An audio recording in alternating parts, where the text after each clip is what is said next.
आज हम बात करेंगे जॉइंट के बारे में। तो अब हम जानते हैं कि कार्टिलेज खराब होने के क्या-क्या रीजन हो सकते हैं अगर हम जिम के अंदर बिना ट्रेनिंग के वेट लिफ्टिंग करें।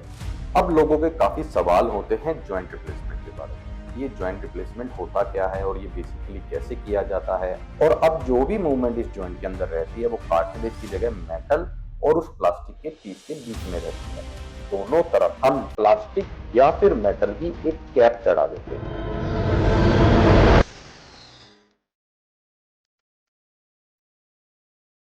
नमस्कार दोस्तों, मैं हूं डॉक्टर लोकेश कर, ऑर्थोपेडिक से, eternal orthopedic and Meditas diagnostic from sector 82 Gurugram.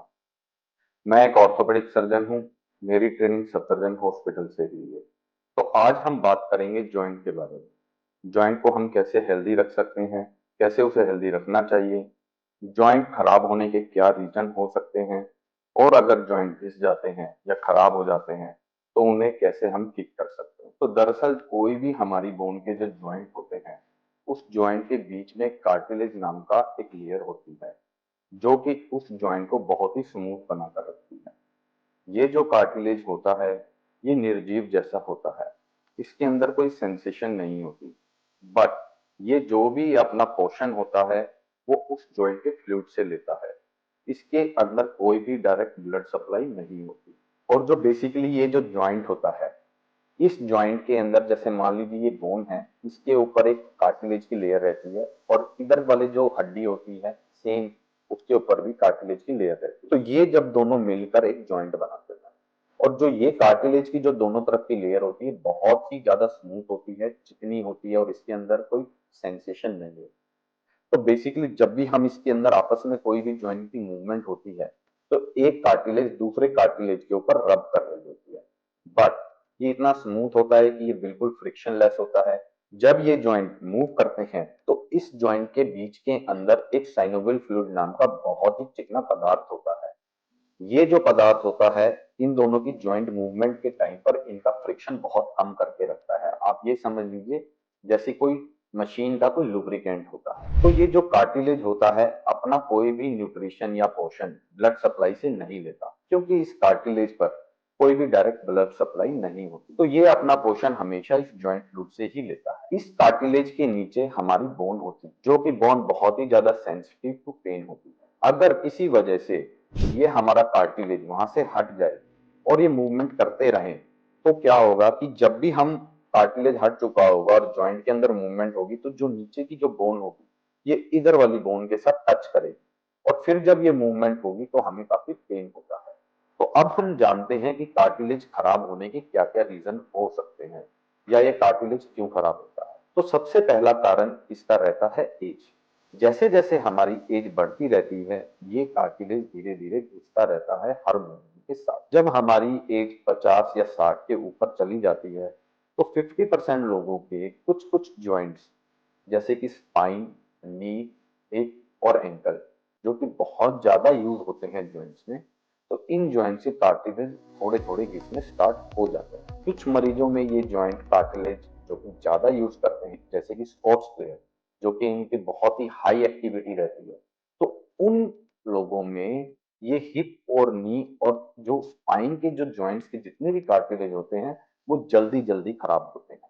दूसरा कारण रहता है कि अगर हमें कोई भी चोट लग जाए या फिर हम अपने जॉइंट्स को ज्यादा यूज करें, या उन जॉइंट्स को हम ठीक से यूज ना करें, जैसे कि अगर मान लीजिए कि हम कोई ऐसा काम करते हैं या फिर हमारा कोई ऐसा प्रोफेशन है जिसमें हम अपने जॉइंट्स को गलत तरीके से यूज कर रहे हैं। जैसे कि आप ये समझ लीजिए कि अगर हम जिम के अंदर बिना ट्रेनिंग के वेट लिफ्टिंग करें तो हो सकता है कि कोई हमारे किसी गलत पोजीशन में वेट उठाने की वजह से या तो हमारी कमर के ट्राइसेप जॉइंट के अंदर जो कार्टिलेज होता है उसके अंदर इंजरी हो जाए, या डिस्क के अंदर इंजरी हो जाए, या फिर हम हमारे घुटने की पोजीशन किसी गलत पोजीशन में हो और घुटने के ऊपर झटका आ जाए। तो उससे क्या होता है कि एक साइड का जो कार्टिलेज है दूसरे साइड के कार्टिलेज के साथ रब हो जाता है बहुत ज्यादा प्रेशर के साथ, तो उससे भी कार्टिलेज डैमेज हो सकता है। तीसरा कारण रहता है कि अगर मान लीजिए हमारे कोई एक्सीडेंट हो जाए या कोई चोट लग जाए, या फिर जैसे कि हम बाथरूम में जा रहे हैं और हमारा पैर फिसल जाए तो हमारा एंकल मुड़ जाता है, या फिर हम हाई हील पहन रहे हैं और हमारे पैर के अंदर ट्विस्टिंग इंजरी हो जाए, या फिर हम सीढ़ियों पर चल रहे हैं और हमने ध्यान नहीं दिया तो किसी वजह से हमारे एंकल या नी के ऊपर ट्विस्टिंग इंजरी हो जाए। जब भी ये ट्विस्टिंग इंजरी होता है तो एक एबनॉर्मल प्रेशर पड़ता है हमारे जॉइंट के अंदर, और जो बीच में जो दोनों तरफ की कार्टिलेज लेयर होती है और उनके ऊपर बहुत ही ज्यादा प्रेशर पड़ जाता है किसी पर्टिकुलर पॉइंट, तो उससे भी वो जॉइंट जो कार्टिलेज होता है वो घिस जाता है या एकदम दबकर खराब हो जाता है। तो ये जितनी भी तरीके होते हैं कार्टिलेज खराब होने के, या तो वो पूरे जॉइंट को खराब करता है या फिर वो किसी पर्टिकुलर जॉइंट में किसी एक फोकल एरिया को खराब कर देता है। तो ये जो एरिया, फोकल एरिया या फिर पूरा जॉइंट, जब भी कार्टिलेज खराब होता है कभी भी दोबारा रीजनरेट अपने आप नहीं हो सकता। इस चीज को हमें ध्यान रखना पड़ेगा। अब लोगों के काफी सवाल होते हैं जॉइंट रिप्लेसमेंट के बारे में। ये जॉइंट रिप्लेसमेंट होता क्या है और ये बेसिकली कैसे किया जाता है और ये क्या करवाना चाहिए, किससे करवाना चाहिए। ठीक है, तो अब मैं आपको बताता हूँ। बेसिकली जॉइंट रिप्लेसमेंट एक टाइप की ऐसी सर्जरी है कि जिसमें हम कार्टिलेज की जगह अपने किसी मेटल या फिर प्लास्टिक के पीस को बोन के साथ अटैच कर देते हैं, और अब जो भी मूवमेंट इस जॉइंट के अंदर रहती है वो कार्टिलेज की जगह मेटल और उस प्लास्टिक के पीस के बीच में रहती है। इससे क्या होता है कि जो भी हमारा बोन का बोन के साथ जो टच हो रहा होता है आपस में किसी भी मूवमेंट की वजह से, वो खत्म हो जाता है। चलो मैं आपको एक फिर से दोबारा अच्छे तरीके से समझाता हूँ। जैसे कि मान लीजिए, जैसे ये मेरा हाथ है और इसके ऊपर एक स्किन की कवरिंग है। अगर मान लीजिए मैं इसको टच कर रहा हूँ और इसके ऊपर मैं हाथ लगा रहा हूँ तो मुझे कोई भी पेन नहीं हो रहा है। बट अगर मान लीजिए मेरी स्किन पर चोट लग गई है और स्किन की परत हट गई है और नीचे मेरा मांसपेशियां मुझे दिख रही है, और मैं अगर उसके ऊपर हाथ लगाऊंगा तो मुझे पेन होगा। बिल्कुल वैसे ही जॉइंट जो भी हमारे होते हैं उसके ऊपर एक कार्टिलेज की कवरिंग रहती है दोनों तरफ से, और वो जब भी आपस में मूवमेंट कर रहे होते हैं उनको हमें कोई पेन नहीं होता। बट अगर मान लीजिए कि इस जॉइंट की कवरिंग हट गई और अब हमारी ये बोन आ गई है और इधर से भी बोन आ गई है, और जब हम ये मूवमेंट कर रहे हैं और ये बोन आपस में टच कर रही होती है मूवमेंट के दौरान, तो हमें पेन होता है। तो बेसिकली हम जॉइंट रिप्लेसमेंट में क्या करते हैं कि दोनों तरफ हम प्लास्टिक या फिर मेटल की एक कैप चढ़ा देते हैं। अब जब भी कोई मूवमेंट होगी या तो वो मेटल की मेटल के साथ होगी या फिर प्लास्टिक के साथ मूवमेंट होगी। इससे क्या होगा, जो हमारी बोन जो पहले आपस में टच हो रही थी वो अब बोन आपस में टच नहीं रहेगी, और जब भी ये मूवमेंट होगा तो हमें पता नहीं चलेगा और हमारा पेन खत्म हो जाएगा। जॉइंट रिप्लेसमेंट के साथ साथ जो भी हमारा मसल पेन होता है वो इसलिए होता है क्योंकि जब हमारा जॉइंट खराब हो जाते हैं तो साथ ही साथ हमारा बोन का अलाइनमेंट भी खराब हो जाता है, और हमारी जो बोन जब भी मूवमेंट करने के लिए मांसपेशियां काम करती है तो उसे गलत डायरेक्शन में काम करना पड़ता है। तो इस वजह से जब भी हमारे जॉइंट खराब होते हैं तो मसल के अंदर भी पेन हमें फील होता है।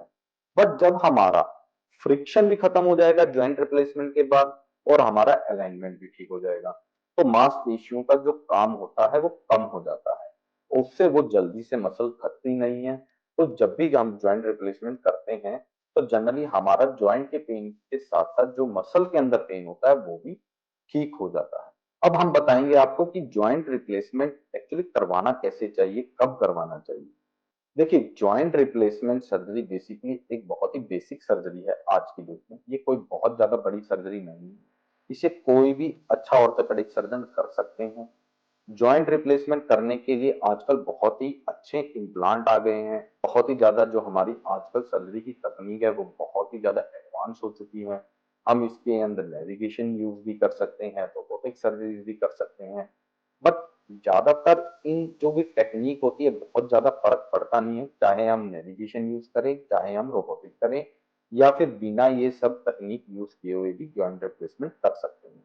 बेसिकली जिससे भी आप ये जॉइंट सर्जरी कराएं वो सर्जन अच्छा होना चाहिए, तो अगर आपके जॉइंट रिप्लेसमेंट के रिजल्ट अच्छे आते हैं। कुछ लोगों के सवाल होते हैं क्या ये बहुत ही रिस्की सर्जरी है। देखिए, joint replacement generally surgery old patients की होती है। सर्जरी बहुत ज्यादा रिस्की नहीं होती, सर्जरी बहुत ही छोटी सर्जरी होती है।